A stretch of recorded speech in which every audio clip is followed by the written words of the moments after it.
We print out, Go ahead, I'm sorry. no, that's okay. If we print out the notes each week before we come to class, between the notes and the practice quizzes, would that be fair to say that that level of depth we would do pretty well? Yes, Okay. okay. If you look at the modules that we've done, and we're only in module 4, so we had a test on Tuesday, of course, so we haven't done any lecturing now. We've done three weeks or 6 lectures, and there'll be 1 today, and there'll be 2 next week. Okay, so those are the ones that you're looking at. They're all identified in the modules as lecture. And the other identified material as lecture or lab. And it's the lecture material you need to hone in on. Printing it all out for yourself means that you can take it with you, read it in the car, read it at the beach, read it any way you like. Okay. Uh, if you're a homebody or you're housebound or whatever the word is, well, then you can read it at home on the computer. But you always have access to it. Spill coffee on it, print yourself another copy. Okay. So what do you need to look at? I can show you that again when we go to share screen. Okay. But I think you're going to be able to find it quite easily. In each module, look for the things identified as lecture. I have a question. Yes. Will there be another practice quiz posted tomorrow for this week? Yes. Thank you. If it's not posted tomorrow, it'll be Saturday. But I intend to put one more up very soon. Okay.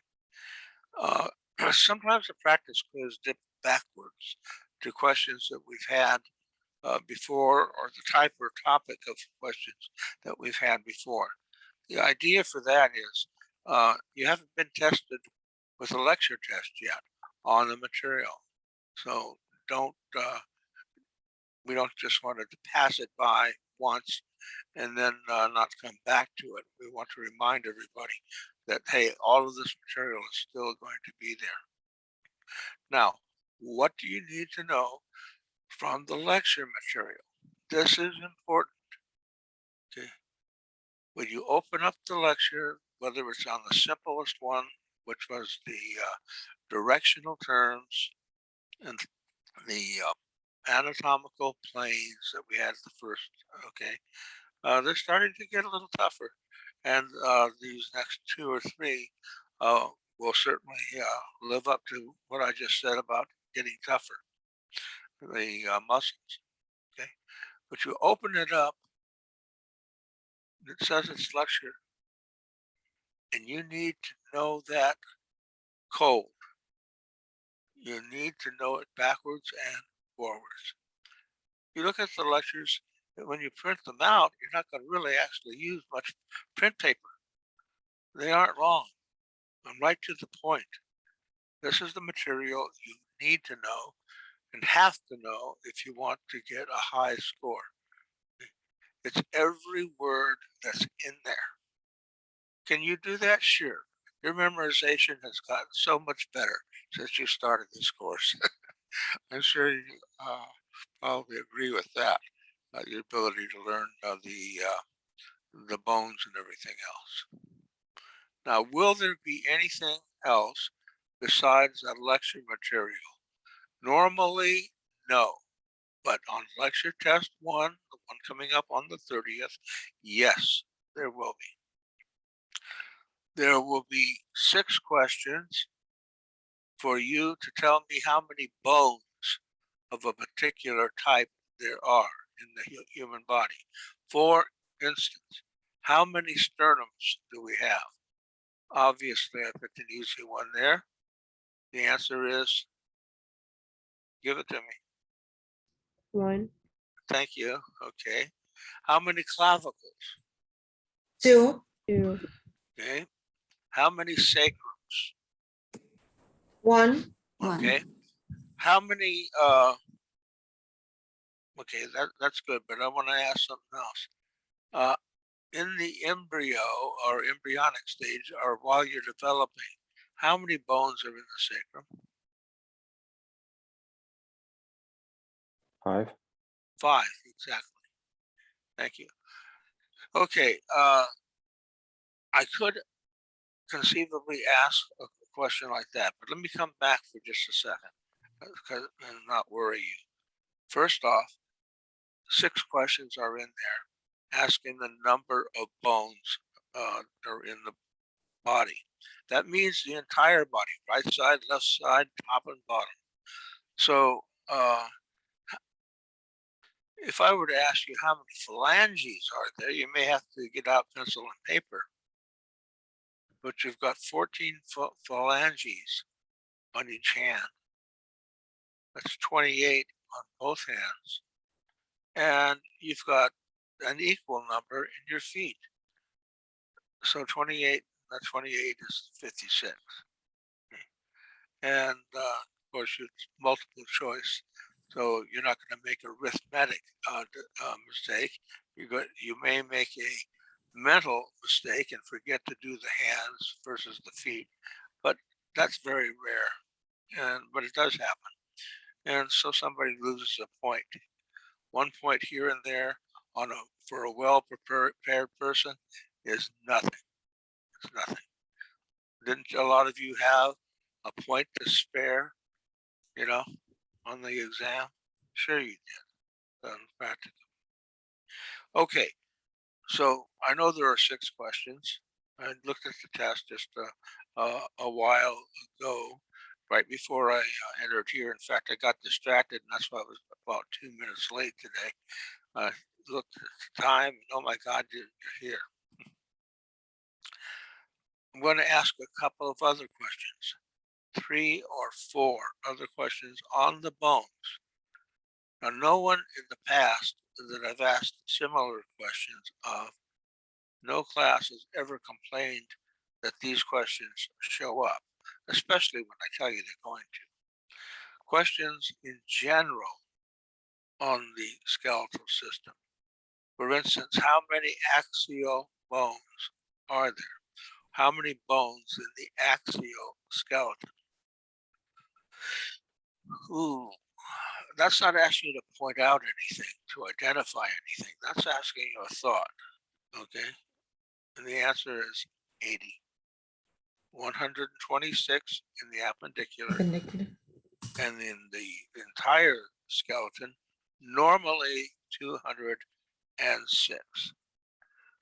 We do know of instances where there are 207 or 8 with extra bones in the back of the skull, but that won't be one of the possible choices. 206 will. So there'll be a couple of questions on the bones, the skeleton, but not for you to identify anything, just thought questions, okay, that you learned as you went through. I pointed them out, I said it, or it's in the print. Sometimes skeletal questions like that can pop up in the lecture on ossification. So they do end up in the lecture notes as well. Okay. Have I ever had anybody complain about these few questions? No, honestly, I'd have never. Okay. And so you shouldn't even be concerned that they're coming. You probably know the answers today. Just be aware that they 3 or 4 of them will pop up. I can give you another example.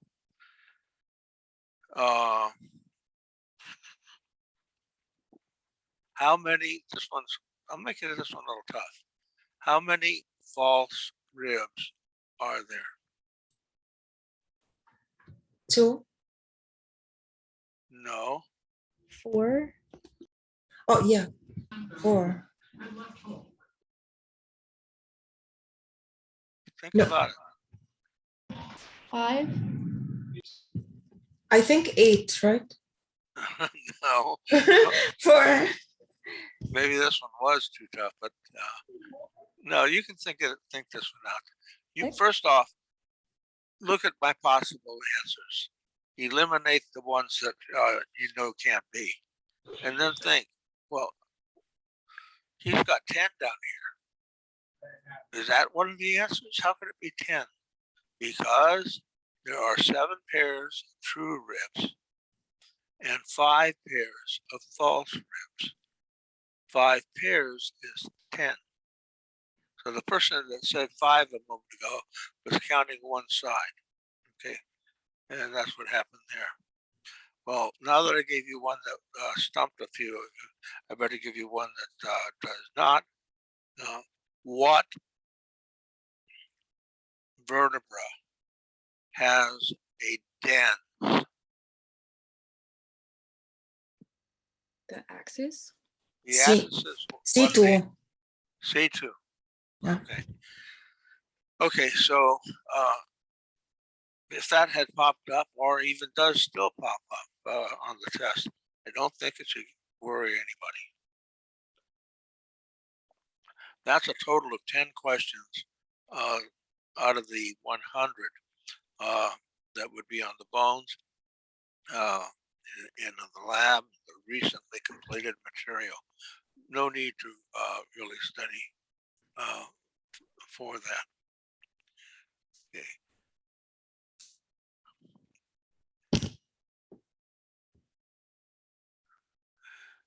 Ashley, did you hit a bump?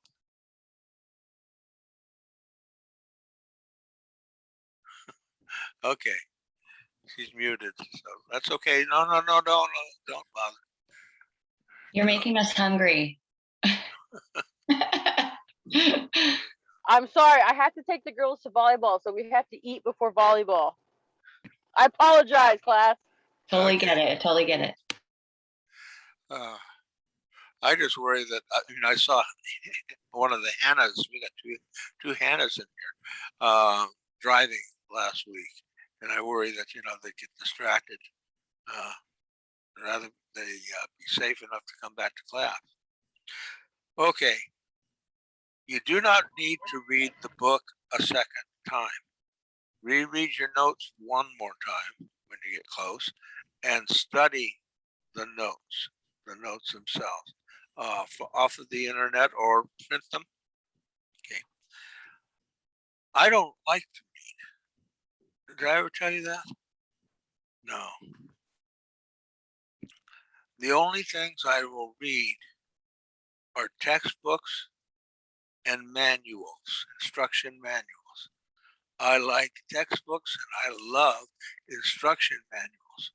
Oh, and I do read some of the stuff on the internet news and things like that, because I hate to see these news anchors jumping around on television. But I don't like to read. I was always that way. I was the slowest reader in my class in the first grade, maybe the second grade. And I read with my finger when other kids had quit doing that. When I was in third grade, the third grade, I was given a yellow book. The class was given the same book, but in different colors. Some got red, some got blue, based upon the teacher's idea or perception of their reading ability. I got the yellow book. That meant the dumb book. I got the version of a child's book that was considered for the slowest reader. The whole class looked at me. They could see I had a yellow book. It was a badge of shame that I had the yellow book, and I didn't like that at all. And so I struggled to get out of the yellow book and advance to one of the better ones. And I could not do it. This was in second grade. Third grade at the same school, elementary school in Buena Park, way back in the 50s. And Centralia School. They had a contest, I guess you could call it, where at the end of each year, they pick the best boy and girl from the first grade, second grade, and third grade. Best meant best behaved, best groomed, most cooperative, and of course, academically, the best reader. Well, I could be all the other things, but I couldn't be the best reader. And I wanted to be the best boy in the third grade. So when we moved up to the third grade, I promised myself I was going to win this. And I sat in the first row. I folded my hands and sat at attention for the teacher. My hair was slicked down, and I wore a tie to school. A third grade kid, I got ribbed about that, but I still wore it. I wore it all year long. That's fine. I mean, and I was so well behaved and everything else because I wanted this prize. Well, the only trouble is we had to read. We had to read aloud. And she would call on me in second grade as the same teacher and hear me stutter and stumble and not be able to do anything. So now in third grade, what did she expect? The same, stuttering Charles. Well, she called on me to read, and I read perfectly.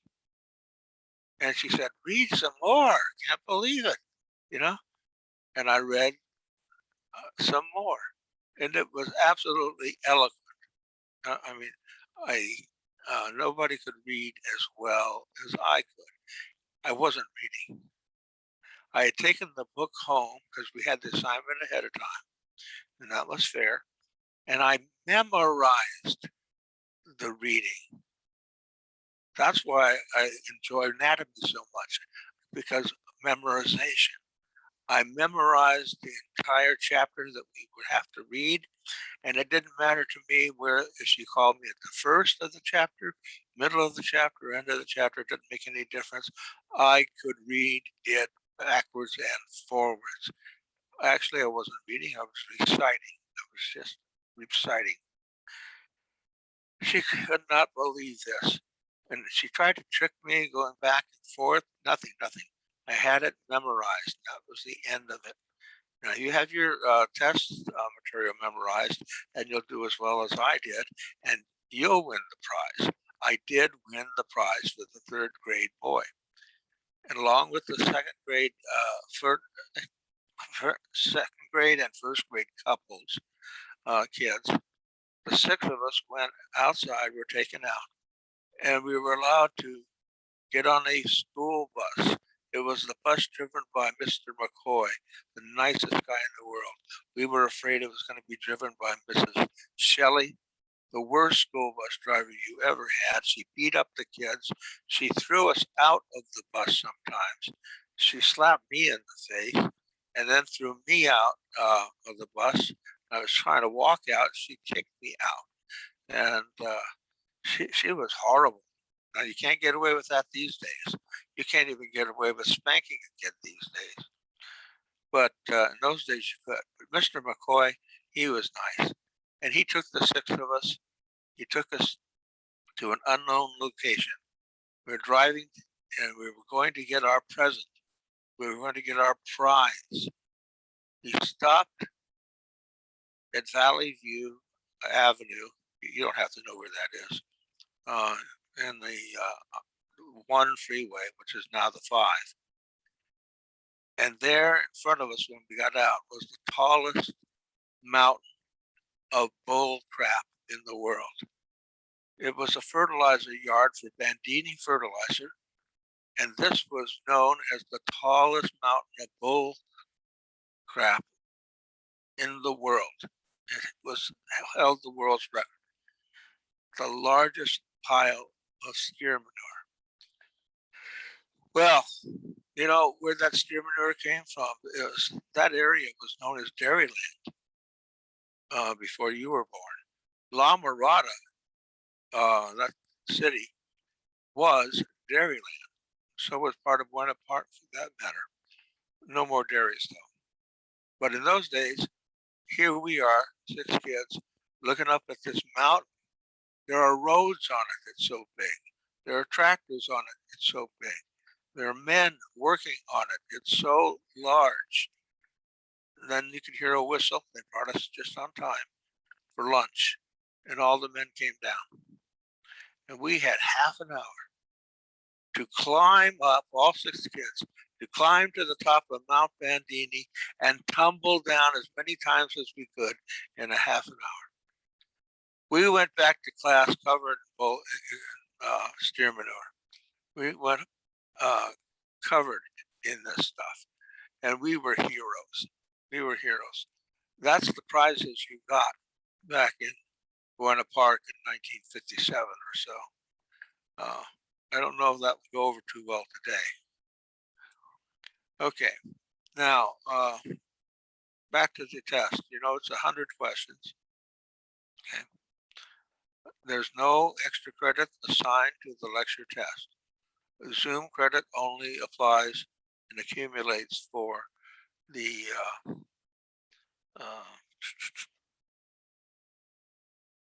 practical. Okay, questions about the lecture test?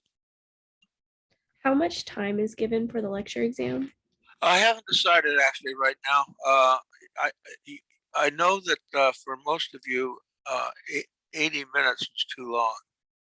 For some of you, 24 minutes was all you needed for the practicum. I know it is too long. Now, I had one person say, can it be longer? It certainly cannot be longer than what we had on the practicum, because it's the standard in anatomy that we have that length of time, and that would change the rating scale or availability for our class compared to other classes, from one section to another section. But I hate to waste time too. So I usually start with 70 minutes. Okay. Now, I won't go less than that, but I may go back to the 80, but let me think it out. You know, I'm on your side. I want to give you enough time to do all this stuff, but I don't want to waste time. Okay. What other questions do you have? Charlie, do you know off the top of your head when the next practicum is? Not on the I top can of my look it head. up. I know we all can. It's in the Okay. so- I just don't want to do it now. Yeah. Okay. Okay. Just keep up. Yeah. Keep up with the material as we go through, and don't let it pile up to the last minute, especially for the future practicums. It's very important. Okay. Let me, I'm gonna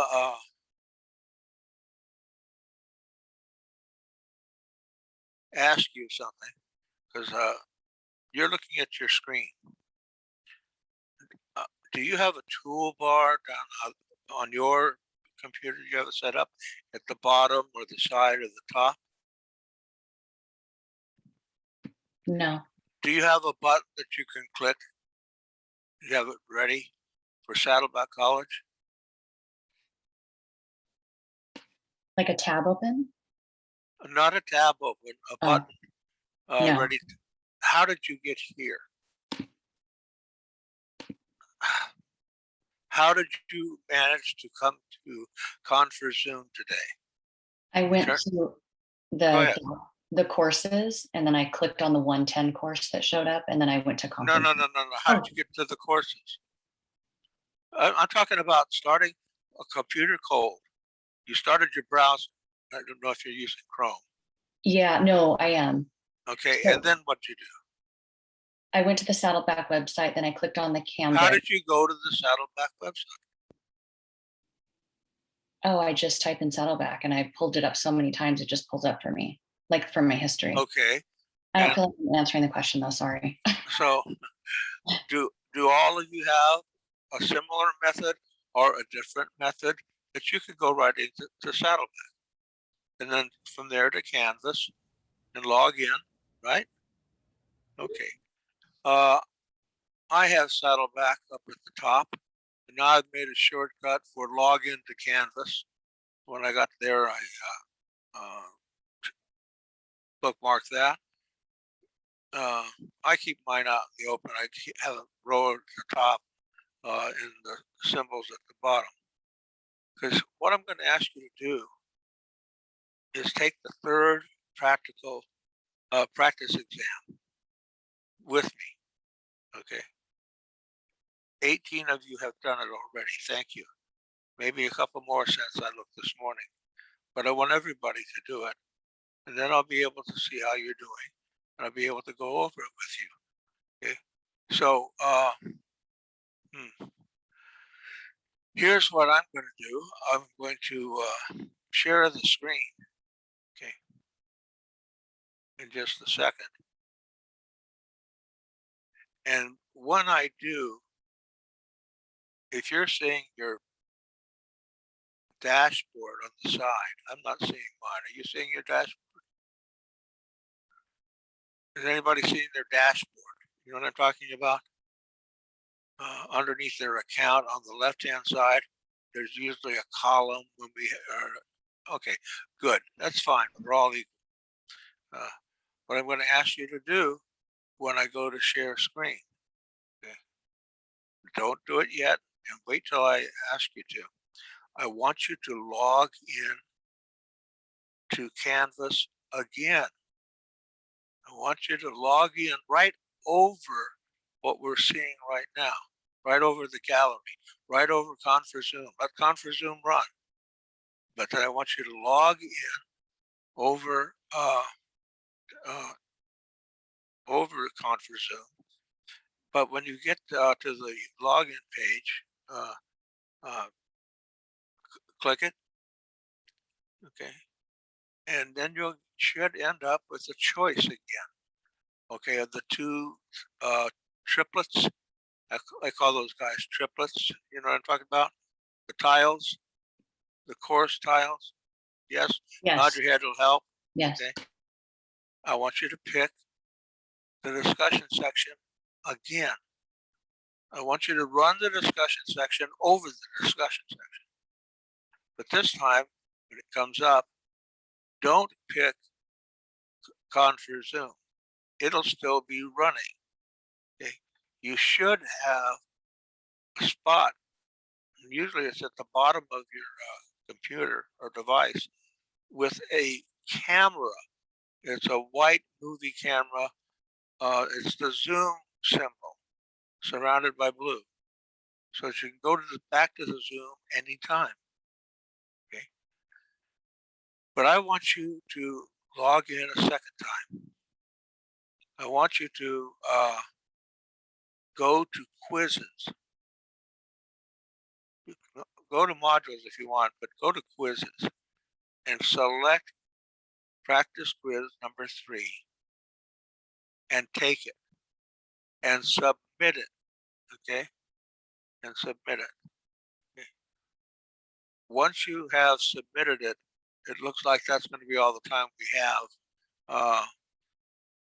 That I worried about this not having enough material for you, and I got way too much. Okay. Submit it, okay, and we'll go over together with the people who can't be here because they're not enrolled at 3 o'clock. We'll go over the results together in Bio 11. Okay, so once you finish the quiz, might as well back out of Canvas altogether. Or on the quiz page after you finish, you will now see your dashboard. It looks like a speedometer on a car, an odometer. It looks like a meter. You can click that and switch to the Bio 11 class. Okay. And I'll be there just after 3 o'clock. Okay, so now let me, well, I don't need to go to share a screen. let me ask you right now to go ahead and log in to Canvas again. Leave this running. Leave this running. Okay, we come back, and if you want to ask a question, I'll still be here. You can talk. Okay, but log in to Canvas one more time. Go ahead and do it.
Has anybody been able to start the quiz? Yes.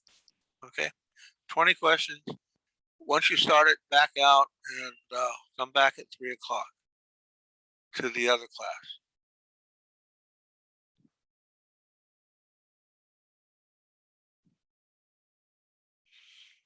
It won't let me as host start 2 sessions. Charlie, Yes, I didn't start because I picking up my kids. okay. So You've already taken the test. okay. So you're okay. Okay. Thank you.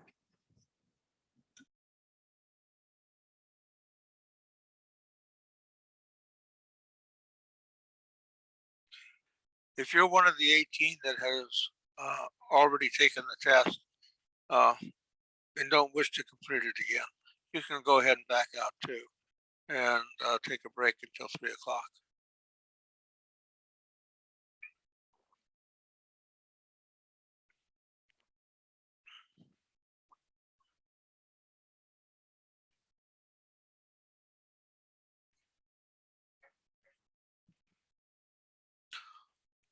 So you're taking the test and you're able to still see, we're still able to see each other on conference Zoom.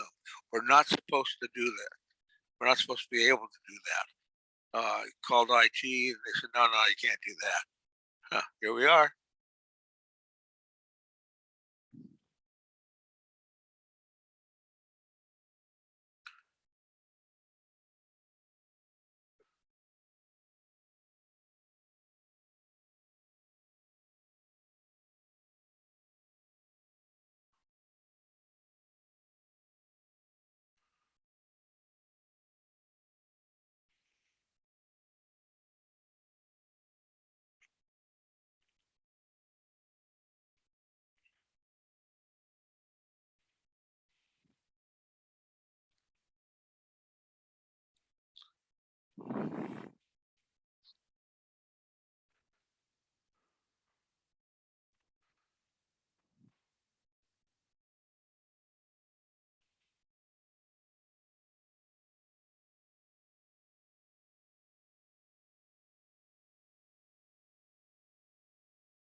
Okay, I'm going to go ahead and try something. I'm going to end the Zoom meeting. but that should not end your ability to finish that quiz. Okay, so I'm just leaving to see if I can. Okay, and then when you finish the quiz, use the easy way is to use the dashboard. If you can, it'll hover over it. It'll say dashboard, and it'll give you your choice of tiles again. Okay, you won't be able to open up, of course, until 3 o'clock today. Okay, so I'm going to end this. If somehow I cut you off, well, that's a part of the learning curve.